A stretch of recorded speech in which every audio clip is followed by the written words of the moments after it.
Hi family members, welcome to your YouTube channel. ఈరోజు మన యొక్క ట్రావెల్ వచ్చి తిరుపతి గరుడ వారధండి. ఈరోజు ఏమి ప్రాముఖ్యత అంటే నా యొక్క డ్రైవింగ్ లైసెన్స్ కానీ మరియు నా యొక్క బండి లైసెన్స్, బైక్ లైసెన్స్ కూడా ఇంట్లో పెట్టేసి తిరుపతి గరుడ వారధి మీద ట్రావెల్ చేస్తున్నాను. చూడాలి ఏ ట్రాఫిక్ పోలీసు మనల్ని పట్టుకుంటాడో. ఈ యొక్క వీడియోని సబ్స్క్రైబ్ చేయండి, షేర్ చేయండి, లైక్ చేయండి. ఎవరు కానీ హెల్మెట్ లేకుండా అస్సలు ట్రావెలింగ్ మాత్రం చేయొద్దండి. ఇది నా యొక్క విన్నపము.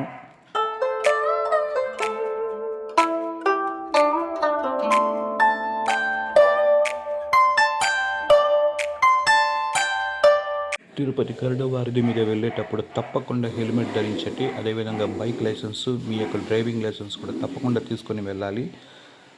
ఇది నా యొక్క విన్నపం అండి.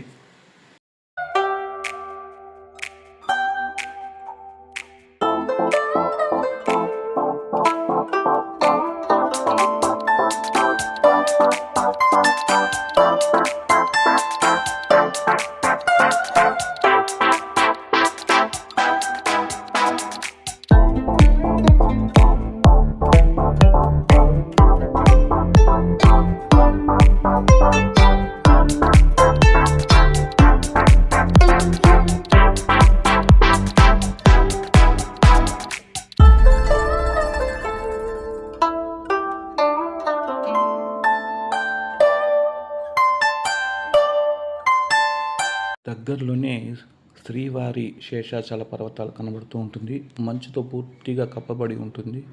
ఒకసారి చూడండి. బైక్లో ట్రావెల్ చేస్తూ మీకోసం వీడియో షూట్ చేస్తున్నాను. ఒకసారి దగ్గరగా చూడండి శేషాచల పర్వతాలు.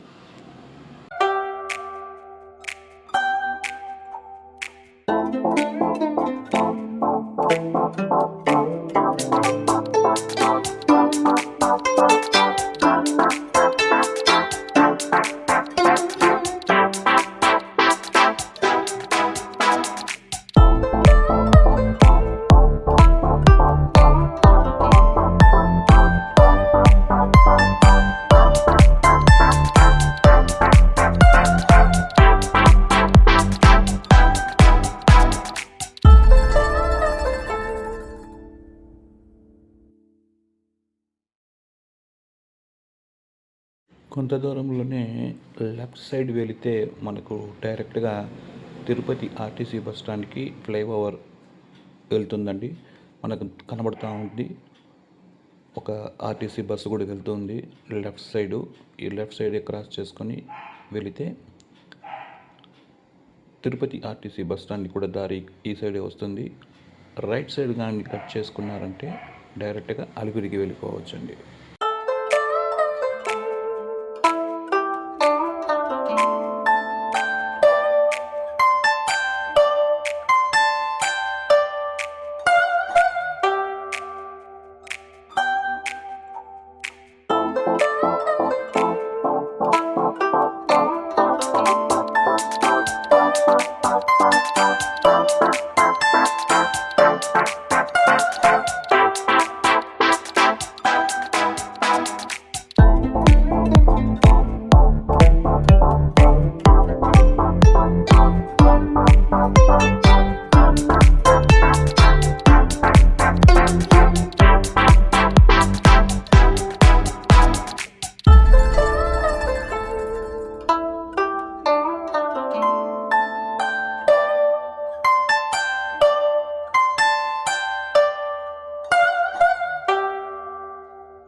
శేషాచల పర్వతాలకు దగ్గరగా వచ్చానండి.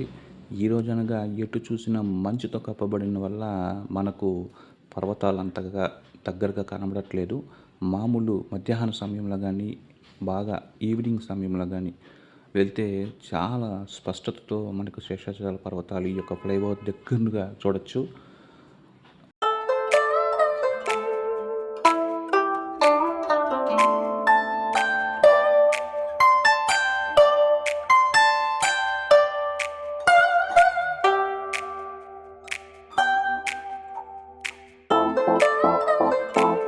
మనం వెళ్ళేటువంటి మార్గంలోనే పైన కూడా ఒక గరుడ వారధి మనల్ని క్రాస్ చేస్తుంది.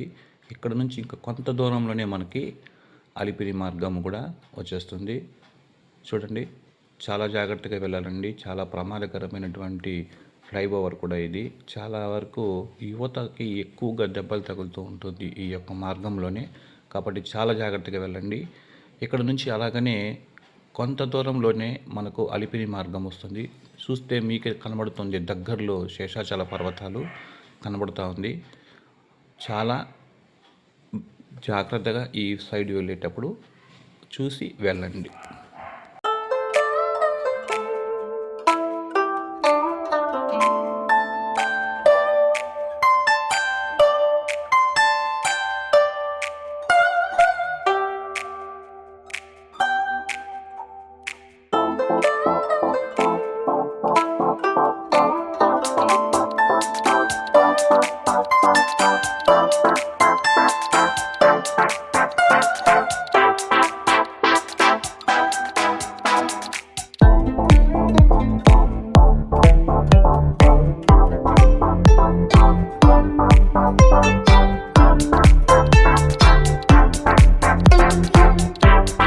ఈ కారు ఎత్తాన్ని ఎవరో కానీ చాలాసేపు వరకు అస్సలు దారి ఇవ్వకుండా పోతూనే ఉన్నాడండి. ఎంతసేపు హార్న్ ఇస్తే కూడా అస్సలు కొంచెం కూడా దారి ఇవ్వకుండా వెళ్తూనే ఉన్నాడు. ఎందుకంటే ఇది ప్రమాదకరమైనటువంటి దారి కాబట్టి కొంచెం వరకైనా మనకు డిస్టర్బెన్స్ లేకుండా ఉంటే ఈజీగా మనము కట్ చేసుకుని వెళ్ళిపోవచ్చు. ఎంత